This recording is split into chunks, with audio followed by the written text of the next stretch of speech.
So, hi, I'm Wendy Murdoch, and this is Webinars with Wendy. And today we're going to talk with Marie Hancock, who is back for, I don't know, but 5th or 6th webinar, something like that. Probably. Very happy to have you back. And she's going to talk about having a more flexible horse in this freezing cold weather. Right. Maybe not things you can do today. Welcome in, Marie. It's great to see you again. It's been a while. I missed you. Thanks. You too. Yeah. So why don't you just give a brief intro, just so people who may have not watched your other webinars know who you are. And then I'm going to just enlarge. There we go. There you get the big screen. Yay. Okay, so for those of you that don't know me, I'm Marie Hancock. I'm a veterinarian and an osteopath in Marshall, Virginia, which is about 45 minutes west of DC.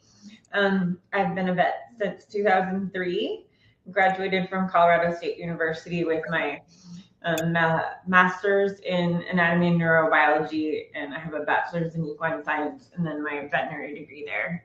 So I was out in Colorado for 10 years, grew up in California, and met my husband, who's from Virginia.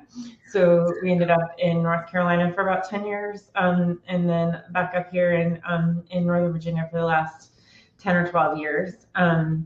I specialize not that I've done a specialty training, but what I do for a living is osteopathy and functional medicine, which is really a little bit more about looking at the whole horse and trying to figure out how to get to the root problem so that we can do better and not have any more problems, rather than having to continue treating with injections and medications and things to keep the horses going. So kind of looking at overall health that way. And so that's sort of our goal up here. We do a lot of in-person appointments at the barn, or people can come to us. And then we also do phone appointments. And so a little bit of everything here. It's very cool. I didn't realize that your husband is what brought you to Virginia. Yeah, I came out for a weekend to visit a friend, and we met. And so he moved out to Colorado for me for a few years, and then when I finished vet school, we moved out here to be near his family. Oh, how cool! Oh, that's great. Yeah, no, Virginia's a nice place, I think. Yeah, I usually look at all the conditions. This one is kind of in the middle of the road, even though we're in freeze right now. Yeah, great. So functional medicine, this is a term that's been coming in more and more. Can you kind of define functional medicine? I've had this conversation with my husband because he likes everything precise, and he's like, "Is it an actual training program or is it a term?" And I don't think it's truly a training program. Like, I don't think you can get a degree in functional medicine. But what it is that the idea is to get to more of a, let's make the body work from a functional standpoint and get better health from the bottom up. And most functional medicine people in the human world do a lot of systemic testing. They're looking at hair testing. They're looking for toxic substances, kind of looking for more of a, let's get more of a preventative flow, look at things before you have a disease process, and kind of connect the body. So that's where it comes from. It's a much more holistic approach than conventional medicine is right now. But I think it is maybe more about the approach than just saying that you do integrative medicine. So everybody used to talk about complementary medicine. Right. And then it was, well, complementary isn't good enough because complementary just means on the side. So then we started calling it integrative medicine, which meant that you were doing Eastern and Western and trying to combine it. And I think functional is less about combining acupuncture and Chinese medicine than it is about, let's try an approach that isn't about treating the symptoms of the disease. Let's try an approach that's really about figuring out why you have the disease in the first place, so that you can live without the disease. Okay, well, that's interesting that there's been a progression in the naming, because that's kind of like, all of a sudden this term appeared when we had the other term. So I appreciate you kind of explaining that, because I'm like, where did this come from? And, why? What does it mean? Like, are we changing what we're doing, or are we just calling it something different? Yeah, I think it is a little bit different in that I don't think that all of the functional medicine people are necessarily people who went through homeopathic or acupuncture programs. I think a lot of them might have dabbled in that, but I think most of them are taking, you know, that scientific background that they got in medical school or veterinary school and applying it differently. You know, looking more at things, you know, from a let's look at the whole picture. And then, you know, instead of just treating the pituitary gland, let's figure out what affects that pituitary axis. You know, what other things are involved, and let's see if all of those are working, you know, and how can we affect those, and what outside forces could be affecting the pituitary axis, you know. So it's more looking at things like that and then trying to come up with answers.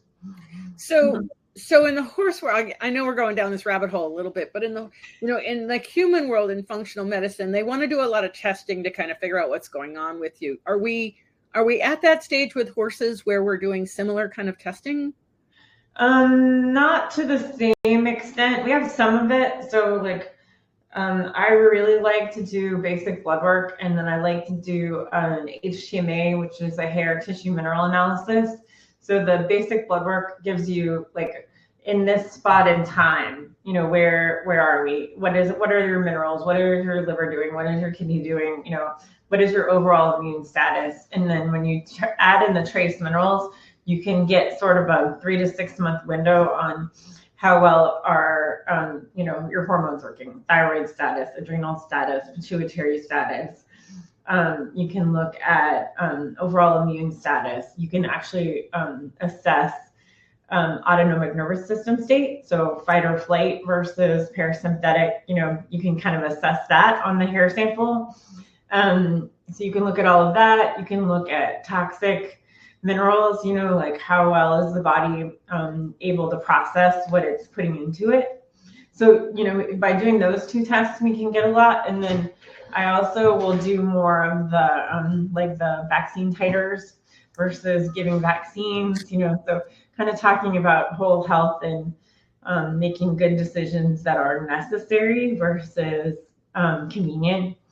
You know, so it's kind of that whole approach. But we don't have the ability to do like the $500 panels that do all of the fancy antigens that you can do with a human panel yet. Okay. All right. So, and then hair samples, is there like somebody gets a hair sample, they set it off to be analyzed, and then you look at the results that's come back. Yeah, exactly. I'm okay at it, but I usually like to send them to one of my really good friends who's a functional nutritionist who is much better trained in analyzing HTMAs than I am. She just has a lot more experience of all the nuances. So I usually ask her to look at them and then we talk about it and try to come up with a plan. But yeah, I mean, I think there's just a whole lot we haven't really considered yet. Different ways. Yeah, I mean, like in humans now, functional medicine is becoming a big deal, and there's more and more tests available. And now, of course, there's looking at the genes, the DNA. And so, you know, like a friend of mine was just telling me about this book called Dirty Genes, and I downloaded my genetic material because I did ancestry, right, for all that. And then it shows you, okay, you've got these guys that aren't acting real well, and this is what you can do about it. And I'm just in that stage of exploration, I will say. Well, I think that's the cool part is we used to always talk about genetics as, you know, it's either the genetics or the environment. And what we're actually finding is that the genetics are turned on and off by the environment. So you can see so much change so much quicker just based on what the environment does to turn off and turn on genes in your body, you know. And that's kind of the cool part is that it's starting to get interweaved a little bit. It's not so separate. Right. And yeah, I don't know how far we are with looking at genetics in horses. I think we're just still trying to figure out what breed they are.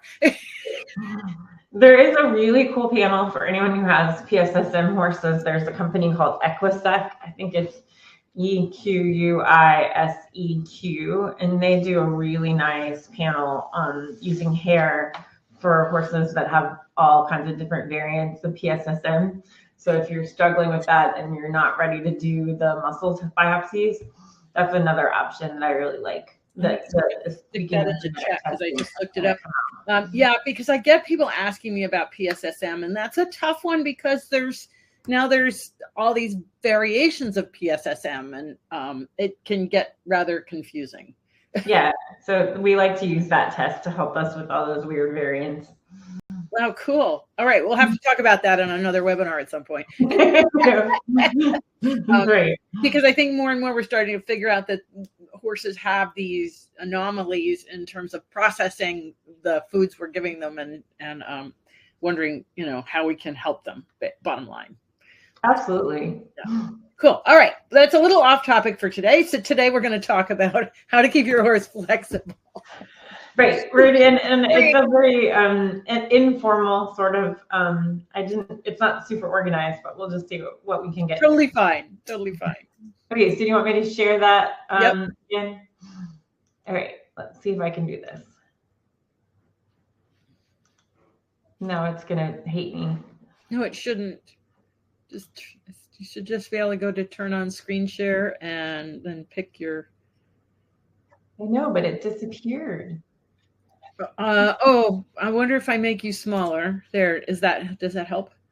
Do you get for some reason my tab isn't accessible anymore. It was there before. Give me a second. Let me see if I can't cancel a few other things out and see if that's probably part of the problem. No worries. So what we were going to try to talk about was all of the different aspects of trying to keep your horse sound and happy, so that you can have the, best possible long, career with your horse. That's what I'm trying to get to. Yeah, we had it up in a minute ago. I know. Maybe if you have it as a separate tab or a separate window.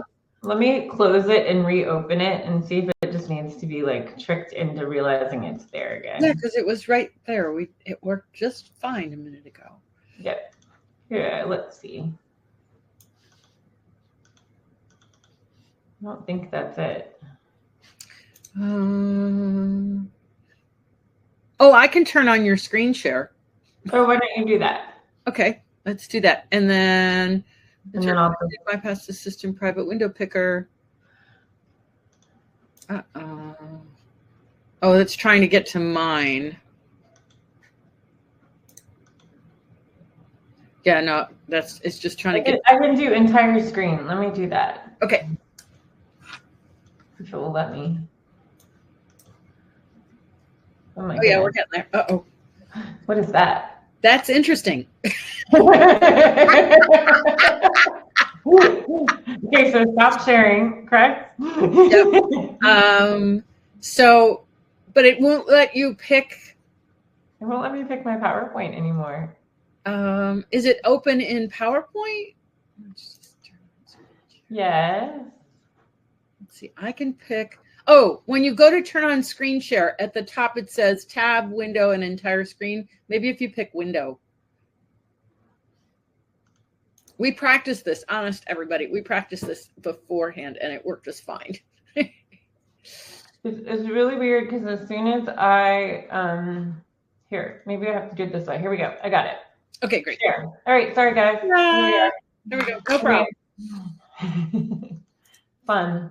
Okay, so we're just going to talk about how to keep a flexible and sound horse. So the first thing we want to kind of mention is how is the movement of the body connected. And so for me, based on some studies we've kind of done just for fun around here, it seems to us that the kind of balance of the body is sort of reflected in the flow that you see on this picture. So it seems like if you have problems in the front end, it gets reflected into the jaw. And then the imbalances in the head and the jaw get reflected to the back end. As far as where do the lamenesses show up? That just seems to be what we're seeing. So I think what that sort of, take home message is that, just because you have like a hind end problem, or for a lot of you guys you're probably injecting hocks or injecting stifles, you need to think about, why is that where you're going? And could it be that it could be coming from an imbalance or a problem in the front end, or in the head? I'm not saying that it can't go the other way. It just seems like when you look at trends that have to do with not lameness, but imbalance, that this is the flow. I think a lot of times maybe with lameness, we see it go the other way, but this is what we see when they're not lame. So just kind of, thinking about the things we need to think about. If you really want to have the same horse stay successful and flexible and strong and sound for a long time, you kind of have to look at all of the pieces of the horse and make sure that they're all working together, because that's what keeps them from having problems. So just starting with the head, can you just change your slide? Because we're still on slide number 1. If you just click on slide number 1. I did change it. It did not move. Can you guys see them? We see the first slide. We just don't see the second slide. So you don't have a picture of 2 horses? No. It says webinars is sharing a window. Is it not showing the slide? It's showing the slide, but I think if you go over to your thumbnails on the left and pick the next slide, let's see if that, because it looks like you still have the first slide picked. Is it actually playing the slideshow? It is for me. Let me try something different. Yeah, or just maybe. Okay, can you see it at all now? Hang on, not yet. Are you seeing slides at all? Nope, we're seeing it. Let's try this again. Okay, can you see that slide? Yep. Now we see the we missed the second one, but we see the one with the horses. Can you see this one? That worked. Okay, maybe I'll just do it this way. Okay, so do you guys see, you see a dark colored horse on the left and a chestnut horse on the right? Yes, we do. Okay, so when you're looking at that, what I want you guys to start thinking about is looking for muscle development of the head and symmetry. So this horse on the left he's an older dressage horse. And the reason I took this picture is that, can you guys see my little arrow there? Yeah, we can. Okay. When I'm looking at this area here, these masseter muscles are very underdeveloped on this horse. There's like nothing there. I'd like to see a lot more. So this horse is actually missing an eye. So you would think he would be asymmetrical, but if you look, he actually has a lot of muscle development in these areas, and they're symmetrical. So can you guys see the difference with that, or can you see that, Wendy? Yep. Okay, so that's like something that you can just glance at a horse, and by looking at that, you can know, are they able to chew correctly? Are they able to use their jaw correctly? So are they comfortable in their mouth and in their poll? And I think when they start to lose a lot of this muscle here, that's a really good indication that they're not comfortable. So just something you can visually see, can they flex and extend easily? I think it's really important that we think about horses being able to move their head in all sorts of heights to chew and, directions. So, rather than always having all the food at one height, whether that's at the ground or, at shoulder height, I think changing the height can be really helpful for helping them to flex and extend and change. So, looking at that, looking at their expression. Again, like when I look at this, can you guys see the dark horses now on the right? Yep. Okay, so when you look at this face, to me, this horse looks like he has a worried expression. He has like a few more wrinkles here and here and around the muzzle. So that to me is a horse that's stressed. right? Because of just the expression in the face, whereas, like this horse is an old retired Arab, and he doesn't have a lot of muscle here, but he doesn't really look worried. His eyes look very relaxed. His jaw looks relaxed, so looking at overall expression can be kind of a nice way to know what's going on. Have you started implementing Sue Dyson's ethogram in terms of your evaluations? I don't use it as in I don't pull out the chart and look at it, but I think that I probably use a lot of the markers. Right. It's a really great way to start thinking about what is the horse communicating to you. If you're not aware of facial expressions, it's a good way to think about it. And they definitely give you all those expressions while I'm doing body work, right? You can tell, are they stressed, upset, are they, they happy, are they releasing? You get to see all of those expressions. And you can kind of walk down aisleways even and sort of assess a barn by looking at that kind of stuff. So yeah, I think they're really helpful. Slide, because it's not showing yet. There we go. Perfect. Thank you.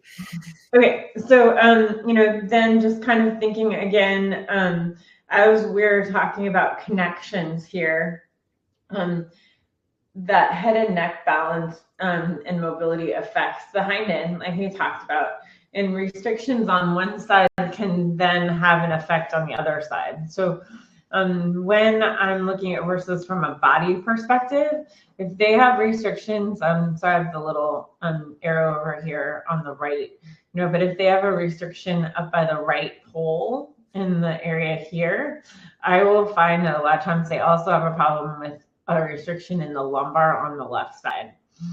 So you can really start looking at, okay, a problem here is going to affect this, and you may end up with a lameness that would come up, or maybe a saddle fitting issue, or a problem with difficulty turning one direction or the other, right? And it can be coming from, this area, or it could be coming from the opposite end, because they're all connected.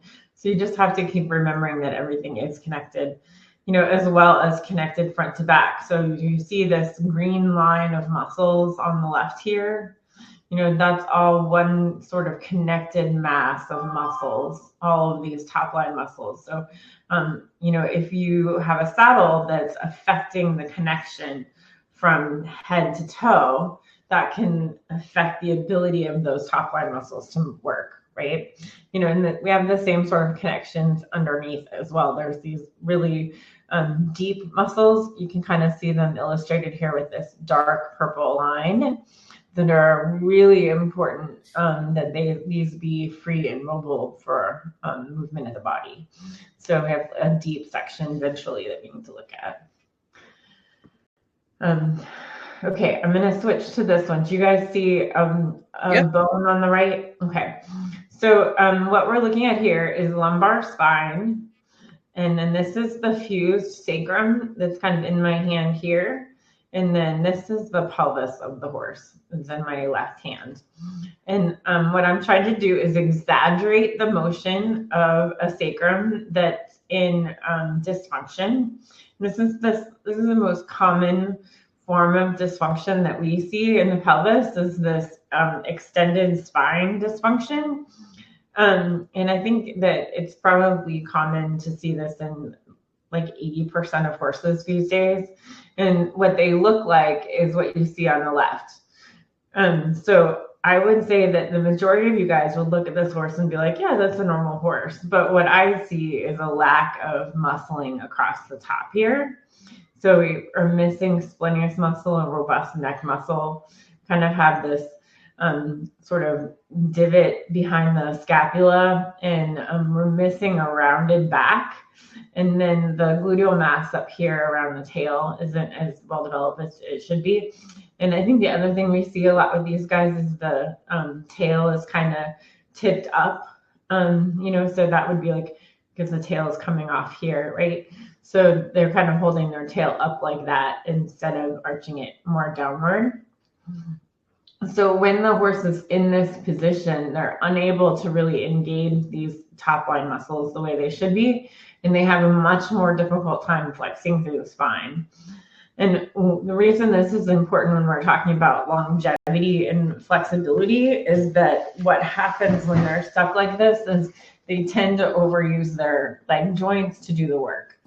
So when you're trying to keep a horse sound for multiple years, when they look like this, they tend to put a whole lot of extra stressors on hocks, stifles, fetlocks, coffin joints, all these things that we see injected all the time. And if you can get them to a point where this isn't the position of their back and they're developing a better spine, then that goes away. So I'm going to switch pictures. So now we have the opposite. So can you guys, do you want me to go back and forth at all, or can you see the difference in the muscling on this horse? Yeah, but if you want to go back and forth a couple of times, I can see it, but just to make it clear for people, that would be awesome. Okay, so, again, what we're looking at is these muscles along the top line. I want you to kind of look for this. So we want the splenius muscle here and all of the hypaxial muscles. Apaxial? Totally, the top line muscles and the gluteal muscles. And then look at the angle of the tail, right? So those are the things you're looking at. So I'm just going to kind of go back and forth a couple times. But what I do see is that the majority of horse owners have a horse that looks like this horse. And because everybody else's horse looks like this, people don't necessarily see it as a problem, right? Because if everyone else in your barn has the same shoeing job as you, then you think your horse's feet look great, right? Because they look like everyone else's. It's only when you start kind of looking beyond that you start to see the difference. But we just have a lot more development through here. And what happens when they're like this is they start using their spine to do their motion. And the spine is actually built to be able to withstand, some compression and bouncing and spring. And it's meant to be able to expand and contract and create more of that impulsion than the legs are. So when you allow the spine to do its job, then we don't end up with hock problems. We don't end up with stifle problems. We don't end up with coffin joint problems because this horse isn't leaning as much on his front end. So if you look at just the balance of this horse, he's probably closer to 50-50.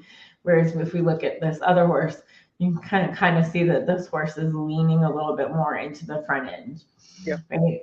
So I think a lot of the problems that people are dealing with where they're struggling with soundness issues can all be related to posture and motion. So if you can get the spine to this position, and this is exaggerated, obviously, you're never going to get the sacrum into this position. And so you can, right? You can allow a lot more flexion, and it's just so much more efficient for them to move like this. One of the things that I see a lot, because this is kind of where we live as osteopaths, is we do a lot of manipulation of the pelvis and the sacrum. And so one of the things that we hear the most is, I'm really struggling with canter. I can't get them to pick up one side or the other. And oftentimes it's a problem with mobility in this region, like the sacrum in the first or second lumbar. Because when they go to pick up the canter, they have to be able to flex their spine like this. And they have to be able to rotate it. And so when they're stuck like this horse in this picture is, they have a really hard time lifting right in here. And they have a hard time rotating.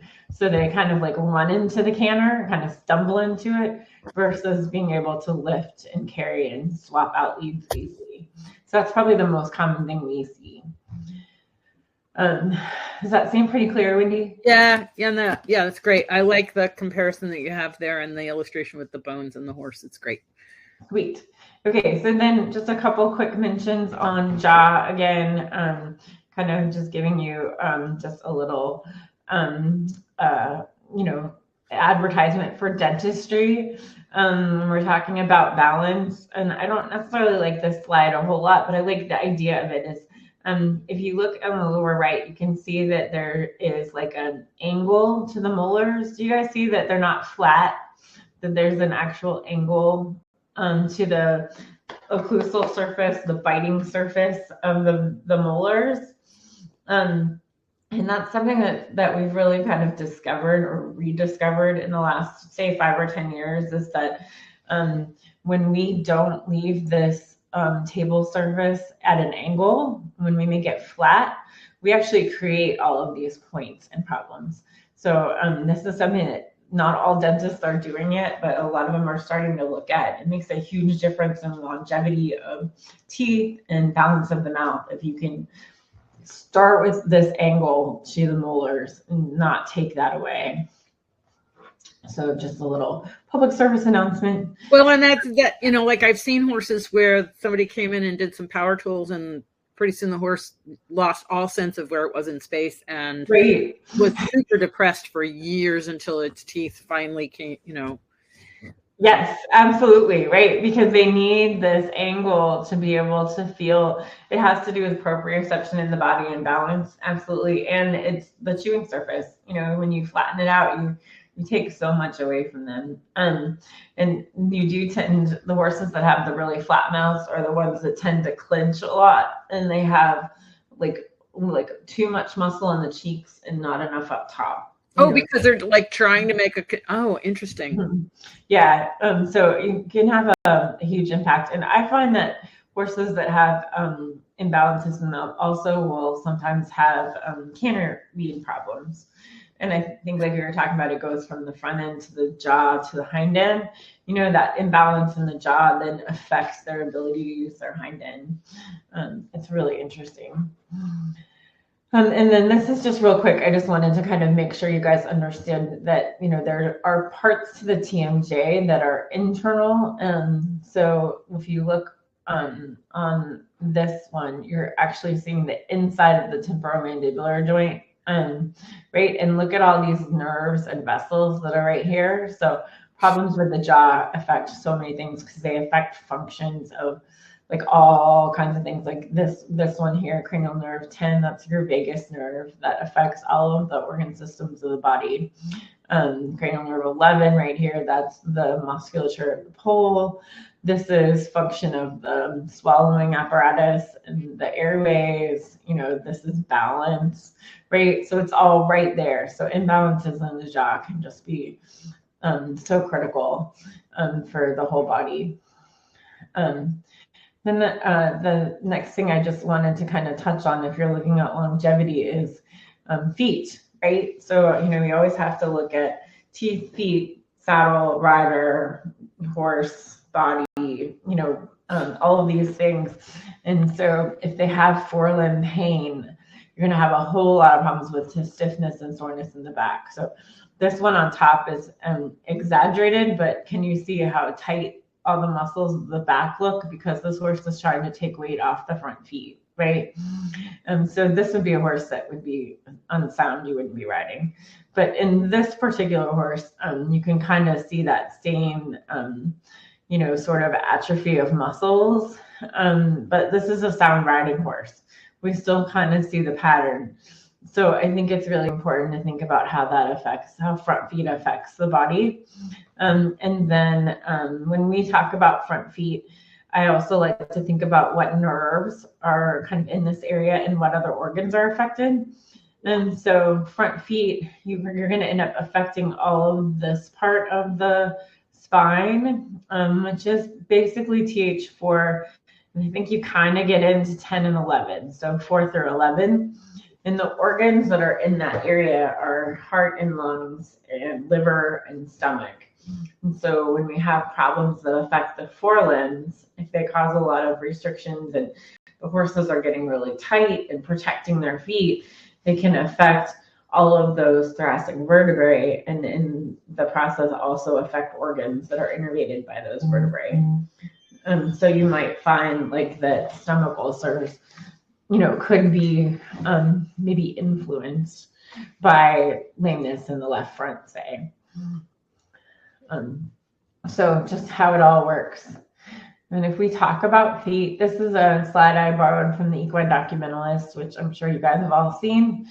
I think that you should all at least look at hoof mapping and see if you can understand it. There's some really cool apps out now that you can even purchase to do equine mapping, just using photos if you don't want to have to learn it yourself.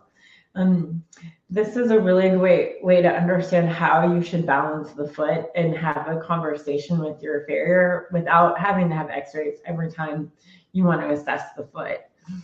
So we're talking about is trying to trim for center of rotation, so the balance of the foot, versus trying to trim for the perimeter of the wall of the foot. So a lot of farriers were originally trained to never go behind the white line. And what happens when you start using that as your measurement, instead of looking at the anatomy, is that the toe tends to creep forward and the frog tends to get longer and the heels get underslung.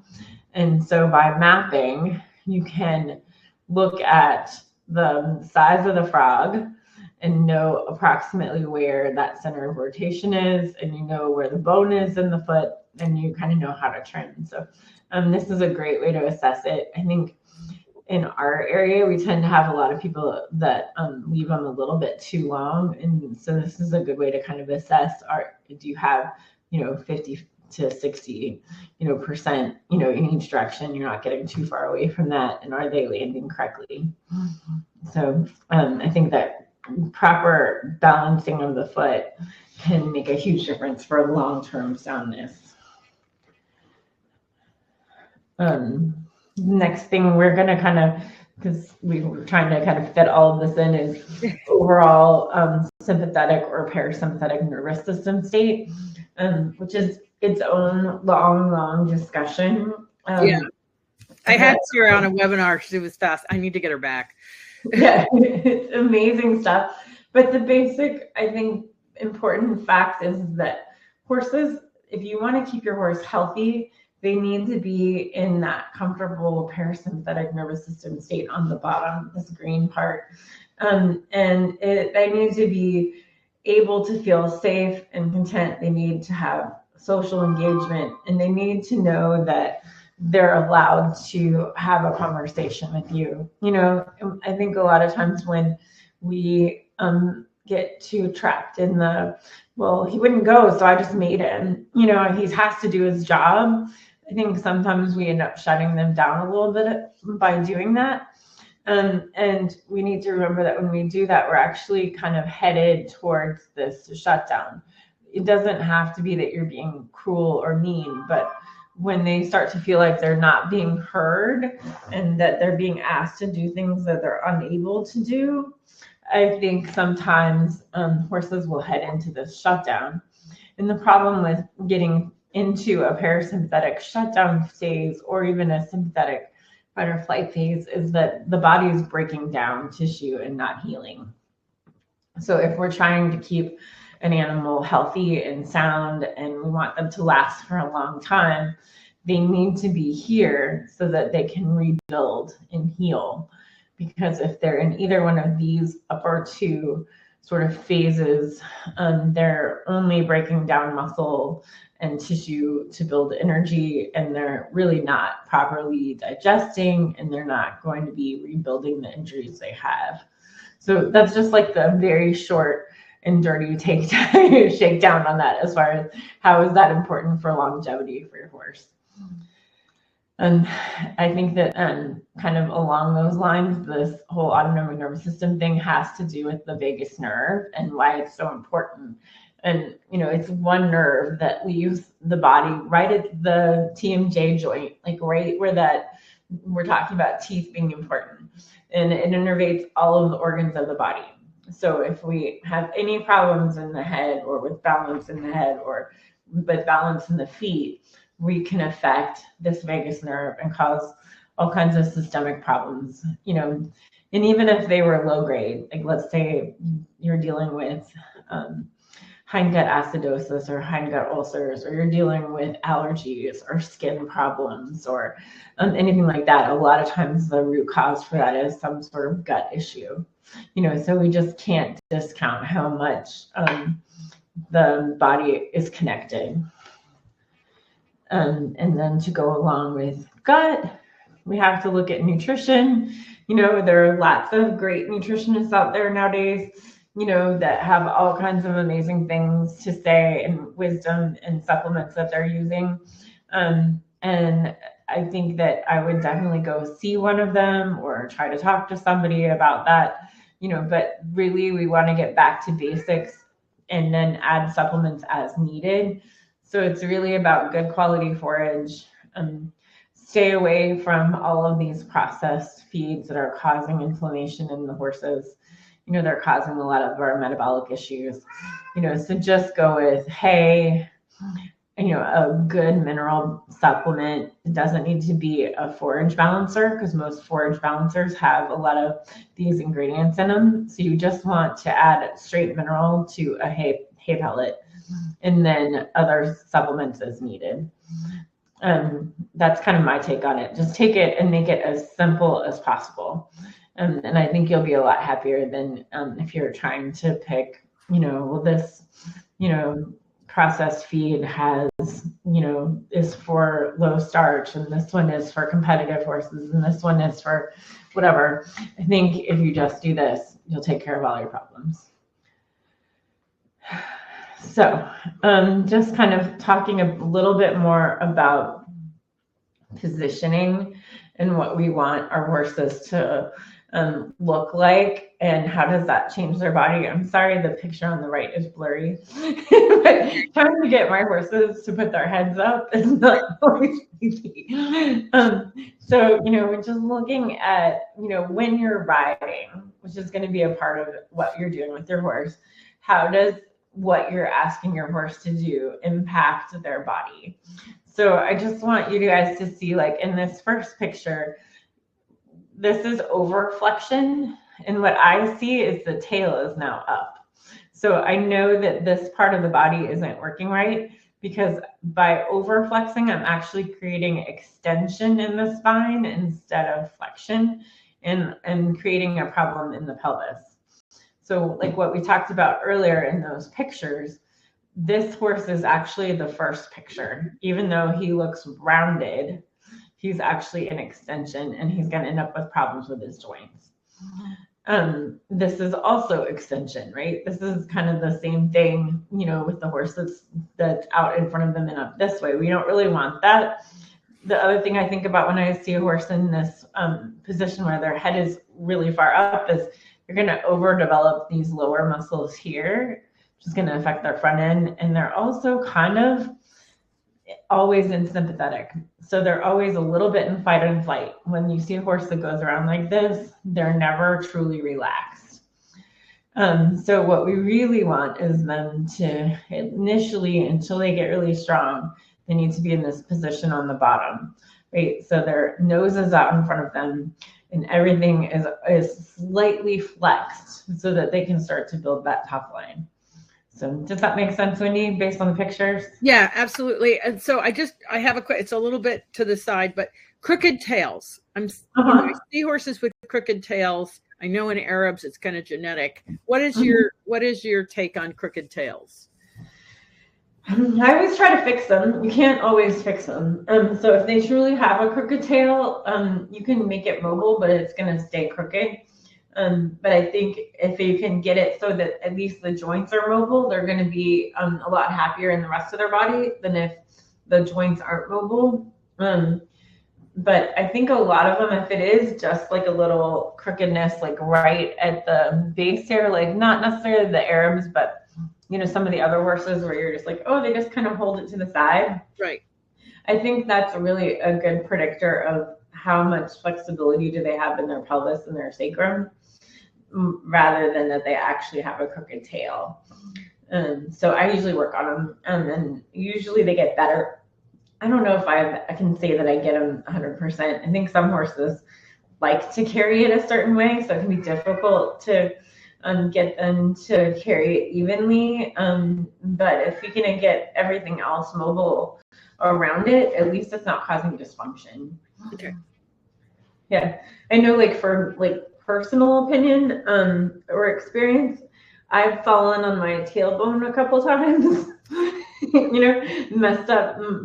Personally messed up my tailbone and had it be crooked. And what I find is that I get migraine headaches when I do that. So there's definitely some strain when you get a restriction that doesn't move back there on the head. So it's kind of an interesting to think about is, does it affect the head on the horses, too? I mean, I don't know. It's possible. Saddle fit. This is like going to be a huge part of, what you're going to, see as far as the back. I think a lot of the problems I see nowadays, like probably the most common problem I see with saddles is that they're too long.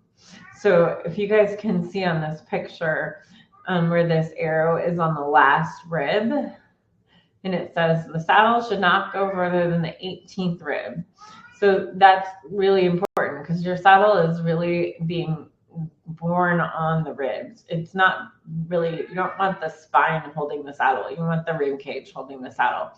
And I think we have so many big warm bloods that a lot of the saddle makers have started making saddles very long. And so if you don't have one of those really long backed warm bloods, you're going to have a really hard time finding a saddle that doesn't come too far back. And when it gets too far back, it starts putting a lot of pressure on the lumbar vertebrae, and that can certainly cause some problems with connection and being able to pick up the canter. Like we said, the lumbar spine doesn't work. They end up with hind limb issues. So I would say that's probably the most common problem I see in saddles. And can I just put in, and nowadays on the dressage saddles, they have such huge knee rolls that they block the rider and force them into a place that's also going to cause problems. Yeah, I know. I don't know why we want to, I agree. Get rid of all of the knee rolls. Get a saddle that you can move around in. Yeah, because this saddle image that you have, I'm like, hey, no big hunk and knee roll. It's great. Yeah. I agree. So you want the shoulder blade to be clear. You don't want it to be pushing on the spine, even pressure along the back. So if they only have pressure in the front and the back and they have like kind of a space with no pressure, that's called bridging. Some saddles will actually only have pressure right where the rider is sitting and nothing in the front or the back, and that's rocking. The horses really don't like either one of those. Right. So please, if you're looking at longevity of your horse, like we talked about, it's teeth, feet, saddle, rider, which I'm sure Wendy talks about a lot more than I can, getting the rider in the correct position, and then the horse's body as well, which is where like nutrition and all those things come in. So I know we only have a little bit longer, but what I basically did is I just put some pictures together of, different sorts of postures to look at for people to kind of think about. So that's kind of what the rest of it is. Great. Love pictures. So if I put the rider in, I tried to at least let you guys know who this is. So this is 2 dressage riders. And they're very different in what you see here as far as musculature. So just kind of so you guys can see, the horse on the right is a horse that has proper muscling. And you can see that the head is in front of the vertical, even though this horse is doing upper level movements. He has lots of muscling. And then you see how the tail is pointing downwards instead of upwards. So we know that he's actually engaging through the pelvis and the sacrum. So this horse is behind the vertical. We're lacking musculature through the neck across the top line. We don't have any gluteal mass. The tail is sticking up instead of down. So we know we're not engaging through here. The other thing is, I think this particular horse is landing toe first, so I know that we have like a hoof imbalance. I think we can talk a little bit about this, using nose bands or not. I see a big difference in horses when you put a nose band on. If it's tighter, I think it influences the movement of the front end. So trying to figure out how do you find a comfortable position for your horse that allows them good shoulder movement. And if you were going to use a nose band, it's just something else to think about. So kind of comparing. Let me ask you about that because, I'm taught properly adjusted, you should have 2 fingers vertical behind the jaw. And what I see when people don't, so I'm going to argue this point a little bit. When I see people that don't have a nose band and the horse bottoms out the jaw and they're still pulling to try and get to the horse's mouth, I figure that's a lot of strain on the TMJ. So I'd rather see a nose band that's properly adjusted so that you're not whacking the TMJ because the horse is, opening the jaw and just dropping out on it. But I don't want one cranked tight. What is your feeling on that? Yeah, I think that getting away from the tight ones is probably the most important thing. I mean, so I'm gonna kind of skip and see if I can't show you this. So I have a couple of videos here. Let's see if they'll run. So these are us experimenting. This is a horse in this is a bitless bridle, but just kind of like what we wanted to show you guys is that he's nice and loose. His shoulders are moving, and his head and his withers, and his hind end are level. And what we did is we put on a nose band. This is all we did is we put on his nose band. But didn't the bitless bridle have a nose band? Right, but this is a tighter one. So like to your point of too tight. This is a tight nose band. And I just want you guys to see what happened to his front end movement, because that's all we've done. Do you see how now his head is up and he has like a real decrease in stride length in front? Right. And you also put a bit in his mouth. Right. Well, but even, yes, he was with the bit, he didn't do that. So I know it's a little exaggerated because yes, it's a different bridle, but it was the nose band that did it, not the bit, because we took the nose band off and then, played with it. Yeah. No, I'm just making sure that we're talking. Yeah. Right. So yeah, it is a little different. But I think that is the point, is that tight nose band. Like, so the people that are using like the figure eights and the drops and the flashes, and they think they need to crank them tight so that they won't, hold on to the bit. I think they're actually creating a movement problem for the horse with that. I totally agree. But I think if it's loose, because like we're seeing, this horse on the right that looks really nice has a nose band. It's got a double bridle, right? So I think that if it's not too tight and they can still, do a little bit of motion with their jaw, then it can be okay. In order to get into a flexed position like this, they have to be able to open their jaw and slide it backward. So if you have it super tight, they can't actually flex their head into this position. They're gonna have to bend at the second vertebrae here, which is what this horse is doing, instead of at the first vertebrae here, which is what you see in this one. Right. And so I think that we probably need to look at nose bands and use them when needed, but use them with maybe more of a conscious awareness of how they affect movement. I totally agree. And I think that this is where, but I see so many people that like their horses is sort of like some of these horses that you've shown with poor posture, poor muscle development, and they take the nose band off and the horse just opens its jaw. Because it has no way to hold itself. Right. And so, it's like, where's the middle and what's appropriate? Because if the horse is just opening his mouth, then they're not going to get the flexion that they need in the back end. So, I wish people would think more about where's the middle and what's the balance. Like, because when we were kids, we used nose bands, but we didn't crank them. Right. Yeah, I know. And I think it does make a big difference. I was like, so what I was kind of playing with here is like old pictures of, you can always get pictures of thoroughbreds racing. This one on the left is Seabiscuit and this is American Pharaoh. So they're both really like highly regarded racehorses, but look at the amount of tack on the old horse versus the new horse, right? Yeah. They got the tie down and the flash and, the tongue tie and everything on this horse, where this horse doesn't even have a nose band. Look at the base of his neck. That's what's so impressive, is the muscle development at the base of his neck. Right? That's the key right there. And that, I think you have a picture of Secretariat. I don't know if you have a picture of Justify, but they both had that really deep base of neck like Seabiscuit did. And, and that muscle development, sorry, I'm off on a tangent. But so I have one of Secretariat too, because Secretariat does have, this is Secretariat. He has the neck muscling, but he also has this weird posture. In almost all of the photos you see of him, he's standing under like this, and he's not actually using his hind end. Like, he doesn't have the hind end development that you see, like this is Man of War and Seabiscuit. They have much more development over their haunches, you know, than you see in Secretariat. Yeah, So and yeah, but you can't doubt his record. That's the thing. Absolutely, and I think that's what makes it so hard. And this is kind of why I struggle sometimes with the performance world, is that just because you get everything moving correctly doesn't mean that they're going to be successful athletes. Yeah. And just because everything, you know, is not moving doesn't mean that, you know, they can still be successful. So, I mean, I think it has to do with how long can they do it and what happens to them as they age, you know. Yeah. That makes it does make it way harder. You know, this was, I think this is American Pharaoh and this is Man of War.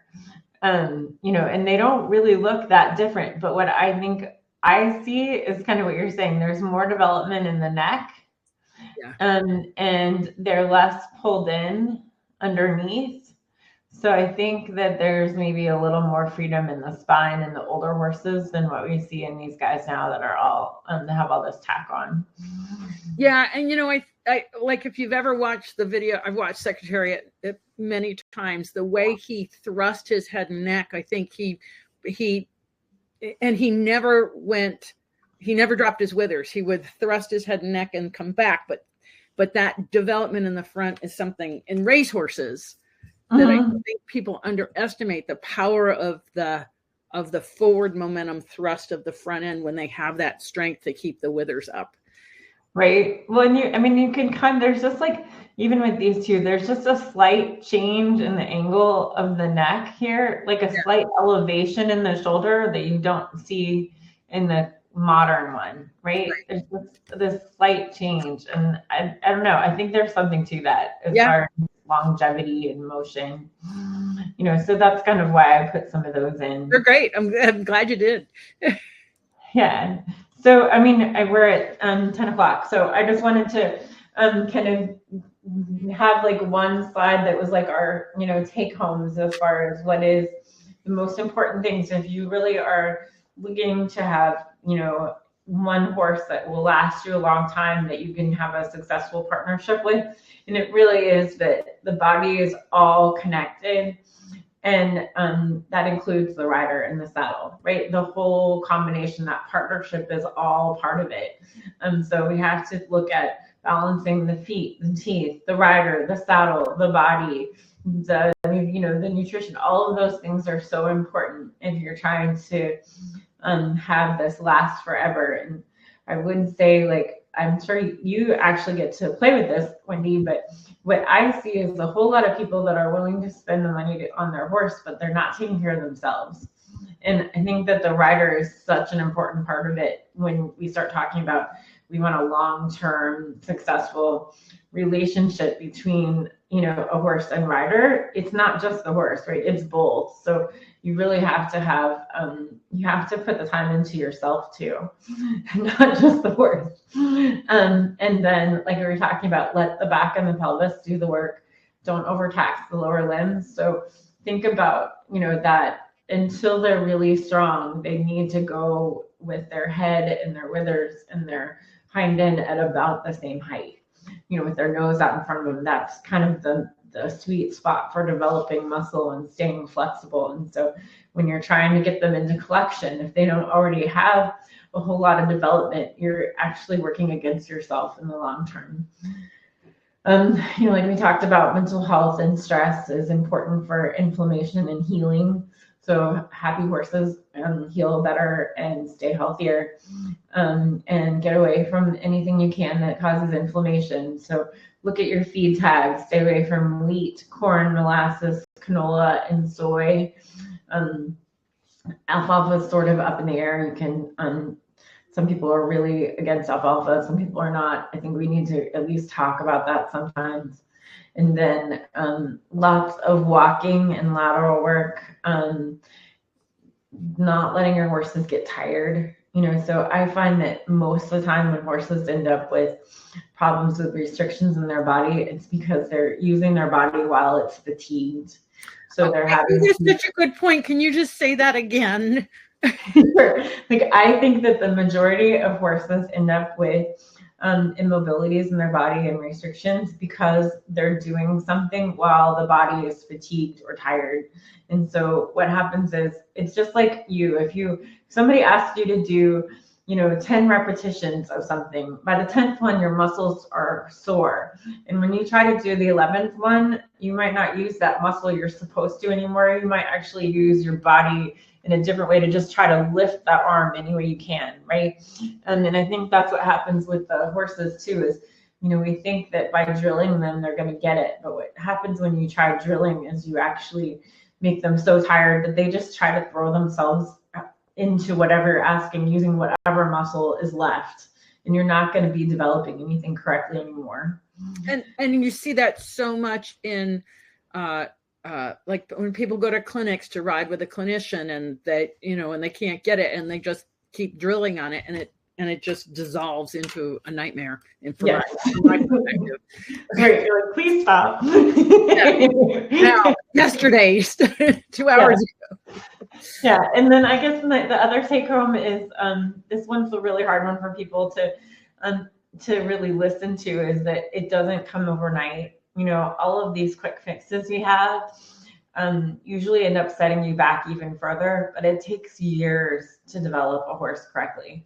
So, you can't just be like, oh, well, we'll try this for a month, and if it doesn't work, I'm going back to the old way, because you're not going to see a change in a month. It really does take 2 years to develop a proper top line and spine. And so you kind of have to be patient and wait for that to happen. But once you can develop that, if you take your time and develop it, then you're going to be set. It's really hard to commit to that for a lot of people.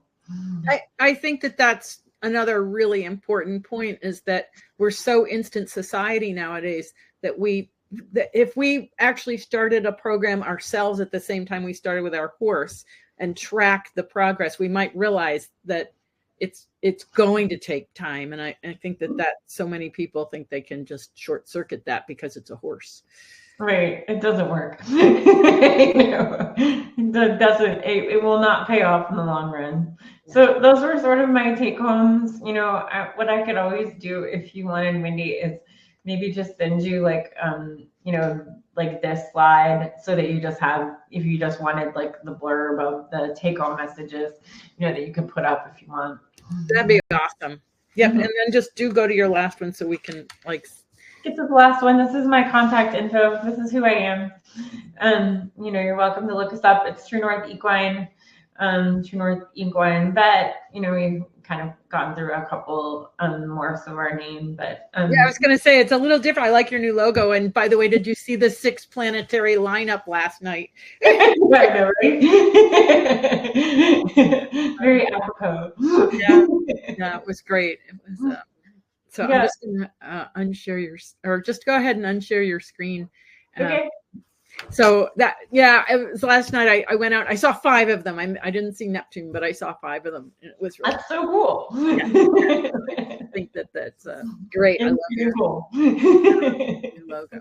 Well, Anne-Marie, it's a pleasure. I've missed you. I'm so glad that you came back. It's really delightful. Yeah, this is great. Join me, and it's great information. And I think that last slide, that take-home message, is so important for people. So absolutely. Thank you so much for joining me. All right, you guys have a good day. Okay, thanks. Bye. Bye.